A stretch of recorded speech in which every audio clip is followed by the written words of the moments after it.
حضرت محمد بن مسلمہ رضی اللہ تعالیٰ عنہ نے اپنے ساتھیوں کے ساتھ یہ ترتیب بنا رکھی تھی، تو وہ نیچے آئے گا تو میں اس کے سر کو سونگھنے کے لیے جاؤں گا، میں اسے کہوں گا کیا خوشبو لگائی ہے.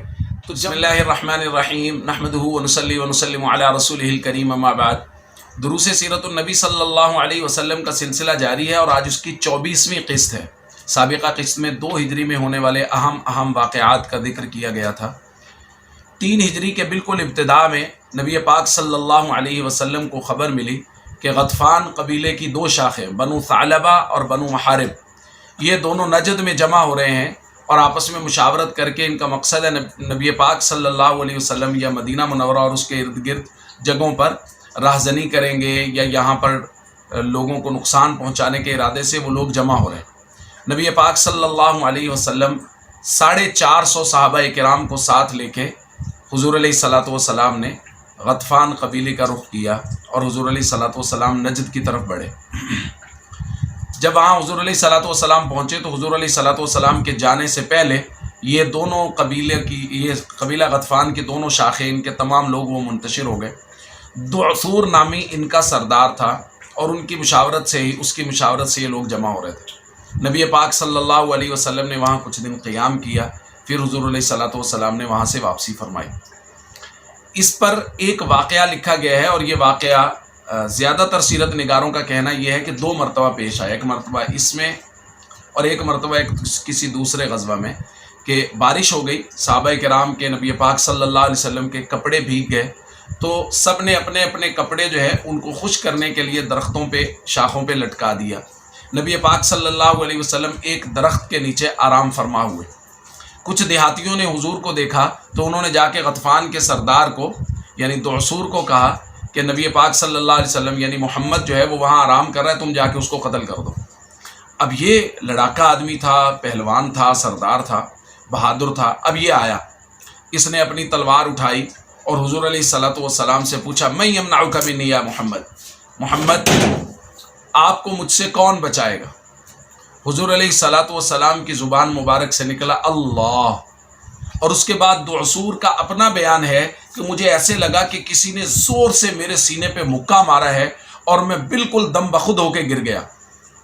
اور حضور علیہ الصلوۃ والسلام نے میری تلوار اٹھا کے فرمایا من یمنعک منی، اب تم بتاؤ تمہیں مجھ سے کون بچائے گا؟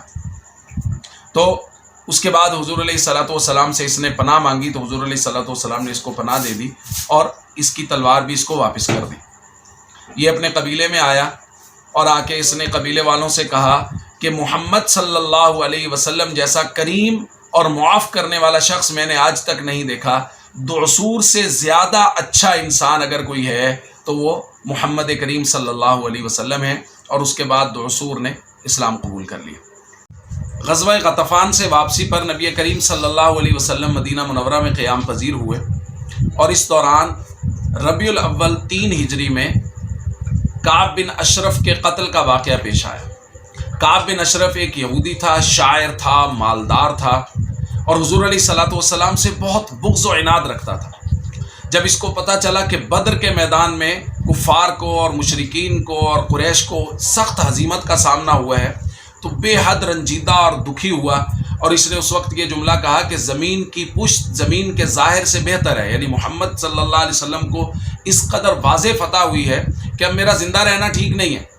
پھر یہ مکہ مکرمہ گیا، اس نے اشعار لکھے اور تعزیت کی اور کفار کو یعنی قریش کو رلایا، ان کے سرداروں کا تذکرہ کر کر کے جو لوگ وہاں مارے گئے تھے، قتل کر دیے گئے تھے، اور ان کو اس بات پر آمادہ کیا کہ تم دوبارہ حملہ کرو محمد صلی اللہ علیہ وسلم پر، مدینہ منورہ پر.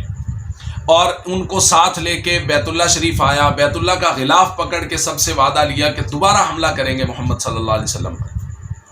تو یہ سارے کام وہاں مکہ مکرمہ میں اس نے کیے. پھر وہاں سے واپس آ کے اس نے مزید شرارتیں بڑھا دیں. ایک مرتبہ نبی کریم صلی اللہ علیہ وسلم کی دعوت کی اور کچھ لوگوں کے ذمہ لگایا کہ جب وہ آ جائیں گے تو تم نے ان کو قتل کرنا ہے.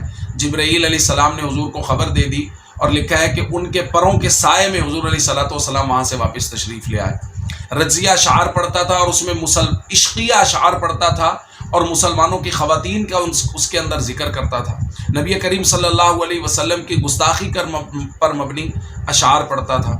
جب اس کی یہ چیزیں بہت زیادہ بڑھ گئیں، حد سے تجاوز کر گئیں، تو ایک مرتبہ نبی کریم صلی اللہ علیہ وسلم نے صحابہ کرام سے کہا کہ کعب بن اشرف نے اللہ کے رسول کو بے حد اذیت دی ہے، کون ہے جو اس کو قتل کرے گا؟ اس کا مطلب یہ ہے کہ اگر کوئی ناموس رسالت میں گستاخی کا مرتکب ہوتا ہے تو اللہ کے نبی صلی اللہ علیہ وسلم کا پیغام بھی یہ ہے کہ اس کو قتل کر دیا جائے گا۔ حضرت محمد بن مسلمہ رضی اللہ تعالیٰ عنہ تیار ہوئے اور انہوں نے عرض کیا یا رسول اللہ صلی اللہ علیہ وسلم میں جاؤں گا اور میں جا کے اس کو قتل کروں گا، لیکن آپ مجھے تھوڑی سی اجازت دے دیں کہ میں آپ کے بارے میں کچھ ایسے کلمات کہوں جن کا ظاہری مطلب اور ہو اور میں اس کا کوئی اور مطلب لے لوں، کیونکہ وہ میرا دودھ شریک بھائی ہے، میں ایسے کلمات کہہ کے اس کو مانوس کر کے پھر اس کو قتل کروں گا۔ حضور علیہ الصلوۃ والسلام نے ان کو اجازت دے دی اور وہ دن کے وقت گئے محمد بن مسلمہ رضی اللہ تعالیٰ عنہ اور جا کے کعب بن اشرف سے کہا کعب تمہیں پتہ ہی ہے ہم اس شخص پر یعنی محمد صلی اللہ علیہ وسلم پر ایمان لائے ہیں اور اب وہ ہم سے پیسے مانگتا ہے، چیزیں مانگتا ہے کہ یہ میں نے فقراء مساکین پر خرچ کرنے ہیں، یعنی ان کے دل میں تھا کہ یہ زکوٰۃ لیتے ہیں محمد صلی اللہ علیہ وسلم صدقات، اور صدقات فقراء میں تقسیم کرتے ہیں۔ اب دل میں تو تھا کہ یہ اچھا کام ہے، لیکن اس کے سامنے اس طرح اظہار کر رہے تھے کہ گویا ہم سے چٹی وصول کی جا رہی۔ اس نے کہا ہاں مجھے پتہ ہے اور ان قریب تو تم اور بھی زیادہ ان سے پریشان ہونے والے ہو۔ پھر انہوں نے کہا کہ دیکھیں اب ہم ان سے معاہدہ کر چکے ہیں، اب ہم اللہ کے فیصلے کے منتظر ہیں۔ اب دل میں یہ سوچا کہ اللہ تعالیٰ فیصلہ کریں گے اور ہم لوگ سارے عرب پر فتح پا لیں گے۔ اس نے یہ سمجھا کہ یہ سوچ رہا ہے کہ محمد کریم صلی اللہ علیہ وسلم پہ کفار حملہ کر کے ان کو خدا نخواستہ ختم کر دیں۔ اب محمد بن مسلمہ رضی اللہ تعالیٰ نے کہا کہ ہم پیچھے تو نہیں ہٹ سکتے، اب ہمارے پاس ان کو دینے کے لیے کچھ نہیں ہے، تو آپ ہماری کچھ مدد کریں، کچھ غلہ وغیرہ جو ہے وہ ہمیں آپ بطور قرض دے دیں، ہم آپ کو بعد میں واپس کر دیں۔ اب اس کے تو دل کی باتیں ہو رہی تھی نا کہ محمد صلی اللہ علیہ وسلم کے بعد خلاف ہوگی تو اس کے دل کی بات ہوگی۔ اس نے کہا نہیں کوئی بات نہیں، لیکن مجھے کوئی چیز بطور رہن کے آپ میرے پاس رکھیں۔ تو انہوں نے کہا کیا چیز رکھیں آپ کے پاس؟ اب آپ اس کی فطرت پر اندازہ کیجئے کہ اس کی کس قدر بری فطرت تھی۔ اس نے کہا اپنی عورتیں میرے پاس رہن کے طور پہ رکھ دو۔ انہوں نے کہا کہ یہ تو بڑی ہمارے لیے عیب کی بات ہوگی کہ ہم اپنی عورتیں جو ہیں وہ رہن کے طور پہ رکھیں۔ تو انہوں نے کہا ٹھیک ہے آپ اپنے بچے ہمارے پاس رہن رکھ دیں۔ تو انہوں نے کہا کہ بچوں کو ساری زندگی لوگ عار دلائیں گے کہ تمہارے ماں باپ کے پاس کھانے کو کچھ نہیں تھا تو تمہیں بطور رہن رکھا تھا، تو ساری زندگی میں ہمارے بچے عار محسوس کریں گے۔ تو پھر اس نے کہا پھر کیا ہو سکتا ہے؟ تو ہم نے کہا کہ ہم اپنا اسلحہ رکھ دیتے ہیں آپ کے پاس، تلواریں، زرہیں وغیرہ، گو کہ آپ جانتے ہیں کہ ہمیں اسلحہ سے کتنا پیار ہے اور ہمیں کتنی ضرورت ہوتی ہے اس کی، لیکن چونکہ ہمیں غلہ کی اس وقت زیادہ ضرورت ہے تو ہم وہ آپ کے پاس بطور رہن رکھ دیتے ہیں اپنا اسلحہ۔ اس نے کہا چلو ٹھیک ہے، رات کو لے آئیں اسلحہ اور غلہ لے جائیں۔ اب یہ صحابہ کرام کو ساتھ لے کے حضرت محمد بن مسلمہ گئے اور جا کے نیچے سے آواز دی، وہ بالا خانے میں رہتا تھا، اس کو آواز دی تو وہ نیچے آنے لگا، رات کا وقت تھا، نیچے آنے لگا تو اس کی بیوی نے اس کو کہا کہاں جا رہے ہو اتنی رات کو؟ انہوں نے کہا نیچے محمد بن مسلمہ بلا رہے ہیں۔ تو اس کی بیوی نے کہا مجھے محمد بن مسلمہ کی آواز سے خون کی بو آ رہی ہے، لہٰذا تم نہ جاؤ۔ اس نے کہا نہیں کوئی ایسی بات نہیں، میرا دودھ شریک بھائی بھی ہے، میں اس کو جانتا ہوں، تم پریشان نہ ہو۔ وہ نیچے اتر آیا۔ حضرت محمد بن مسلمہ رضی اللہ تعالیٰ عنہ نے اپنے ساتھیوں کے ساتھ یہ ترتیب بنا رکھی تھی تو وہ نیچے آئے گا تو میں اس کے سر کو سونگھنے کے لیے جاؤں گا، میں اسے کہوں گا کیا خوشبو لگائی ہے، تو جب میں اس کے بالوں کو مضبوطی سے پکڑ لوں تو تم اس کا سر قلم کر دینا۔ یہ بات طے ہو گئی۔ وہ آیا تو حضرت محمد بن مسلمہ رضی اللہ تعالیٰ عنہ نے اس سے کہا کہ واہ سبحان اللہ، کیا خوشبو لگائی ہے آپ نے، اس طرح کی خوشبو تو زندگی میں میں نے کبھی نہیں سونگھی۔ اس نے کہا میرے پاس عرب کی سب سے اچھی خوشبو ہے اور میرے پاس عرب کی سب سے معطر بیوی ہے، عورت ہے، یعنی وہ میرے خوشبو لگاتی ہے۔